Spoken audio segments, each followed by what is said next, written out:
And welcome back to Coaching with the Bible. This week is episode 82, season 2, episode 28. The portion of the week is the portion of Metzora. And our topic this week, personal redemption. This is going to be a quicker episode than the usual because there's a lot going on here at home. I don't usually get personal about the rest of the things that are going on around us, but this week we are celebrating the bar mitzvah, the coming of age of our youngest child. And so there's a lot of activity, a lot of people around, and a lot of people here to celebrate with us. Thank God. Really, really thankful and appreciative, and really have a really strong sense of gratitude right now because this is really an awesome moment for us.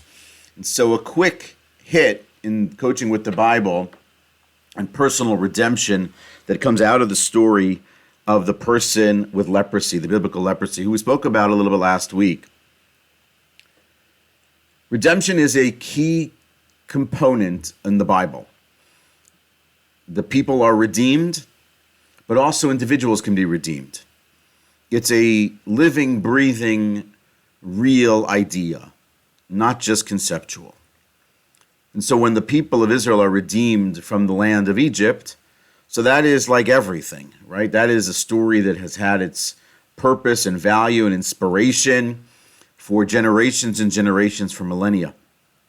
The notion that a person can change their circumstances, that a person can reclaim their life.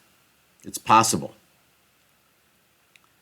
But it also goes down to the individual level as well. The situations the Bible describes where a person finds themselves in a status of being a servant/slave, that they have lost control of the narrative of their life and the freedom of their life, and now someone else has the opportunity, the possibility of coming along and redeeming them from that status. And so it exists. And it also exists in the story of the leper, the biblical leper, and in sort of learning through the story and this portion of the Bible with my son in preparation for this day, I came to understand on a very deep level, I think, that there's a lot of things going on here with respect to the process of return to community for the biblical leper, and that it is effectively a personal redemption.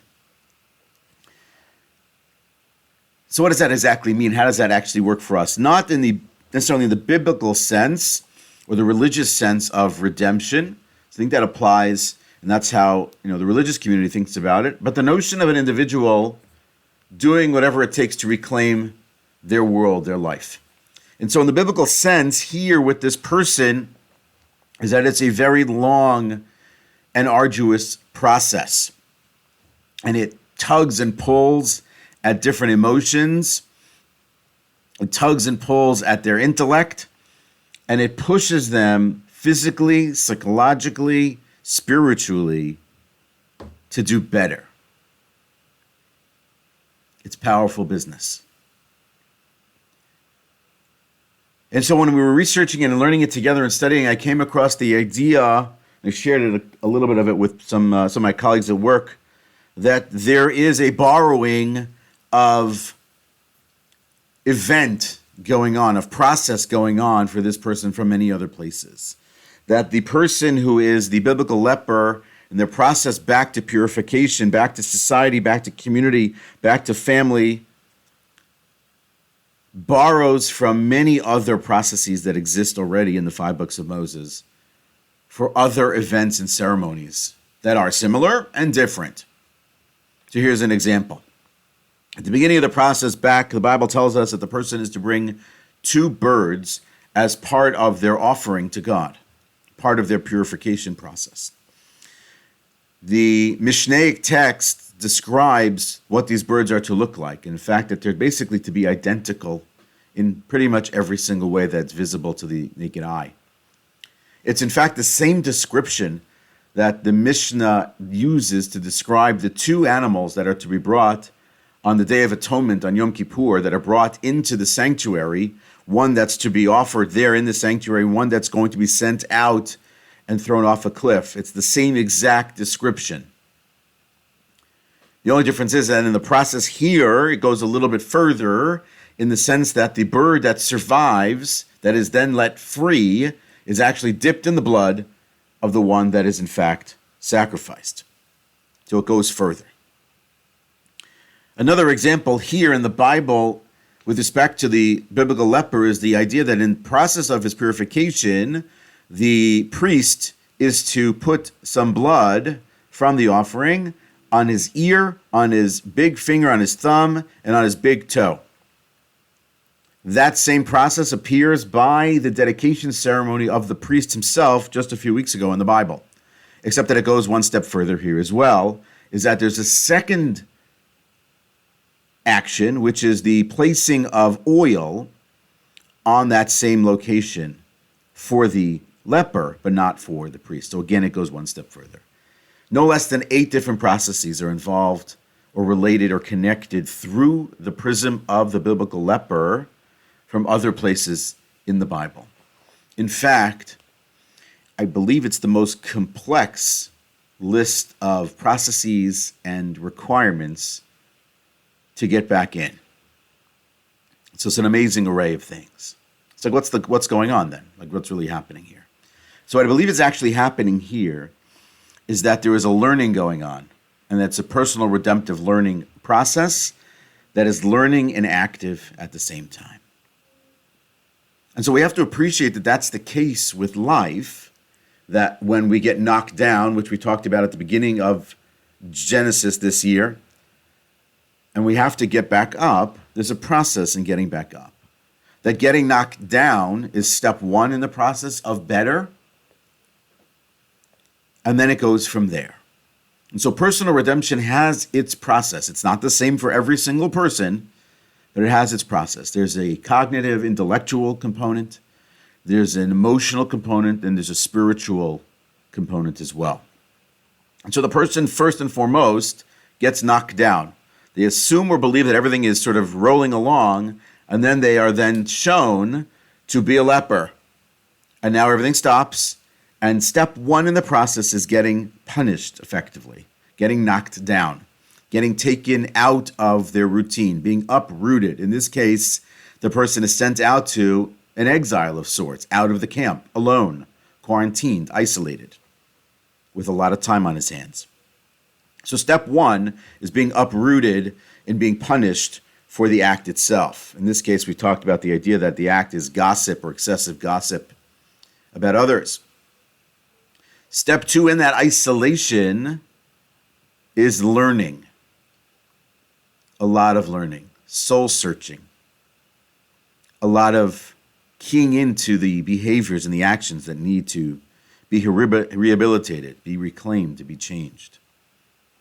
Step 3 is the bringing on of effectively a mentor, a leader in the process of return. In this case, it's a biblical priest who's going to show the way back.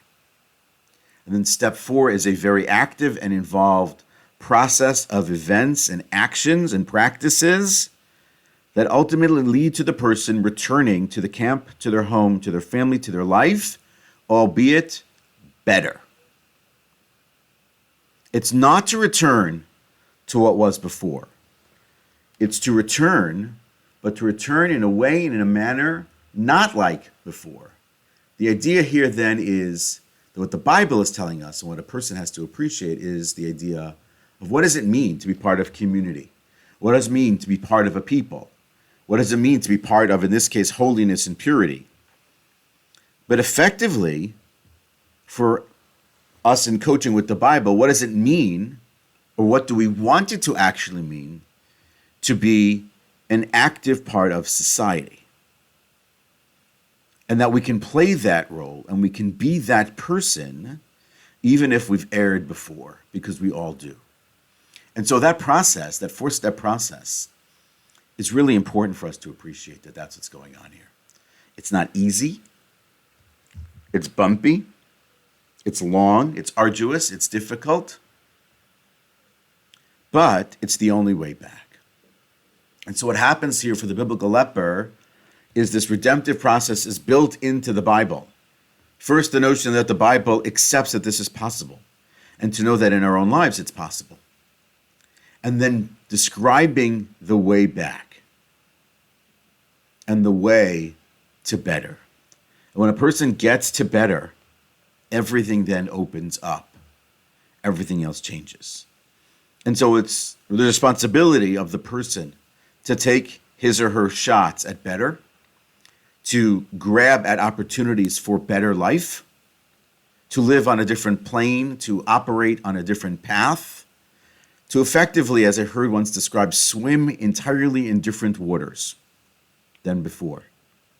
Totally possible. A new reality. And then what happens once a person's in a new reality? Everything happens and everything's possible. And so, what Coaching with the Bible wants us to understand and learn this week is this redemptive process. It's personal redemption, separate from communal or national redemption, separate from the redemption of a person as a slave who's in a particular pickle of a situation. The biblical leper, personal redemption, coming from within, coming from themselves, and leading all the way back to where they're going to be ultimately is back home, back in the community, the better, improved version of the person they were before. That is Coaching with the Bible for this week. I look forward to seeing you next week as the holiday of Passover comes our way. Have a great one.